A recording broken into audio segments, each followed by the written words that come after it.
এদিকে দেখো আলু পেঁয়াজ ডুম করে কেটে নিয়েছি, মানে এরকম চৌকো করে কেটে নিয়েছি। আর একটু কাঁচা লঙ্কা দিয়ে এটা ভাজা বসিয়ে দিয়েছি নুন হলুদ দিয়ে। আর এদিকে হচ্ছে সোয়াবিন সেদ্ধ করে রেখেছি, করবো হচ্ছে সোয়াবিন ভাজা। একটু আমার পেঁয়াজ কম হয়েছে, আর একটু পেঁয়াজ লঙ্কা কোচানো দিয়ে দেবো। এই সোয়াবিন ভাজাটা একটু পেঁয়াজটা বেশি দিলে আলুর থেকে ভালো লাগে। আর আলু তোমরা যারা না খাও আলু না দিয়েও দিতে পারো, শুধু পেঁয়াজ লঙ্কা এরকম ভেজে করলেও হবে, মানে আলু ছাড়াও এটা ভালো লাগে।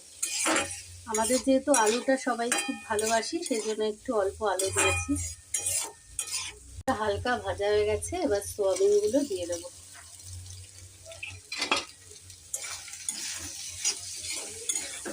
এবার এগুলো আস্তে আস্তে ভাজা ভাজা হবে।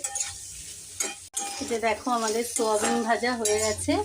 আর এটাই সেরকম কোনো মশলা লাগবে না, খালি নুন হলুদ, আর যারা একটু মিষ্টি খেতে চাও হালকা একটু চিনি দিতে পারো, না দিলেও হবে, আমি যেমন দিইনি। আমার রেডি সোয়াবিন ভাজা। এটা রুটি দিয়ে দারুণ খেতে লাগে।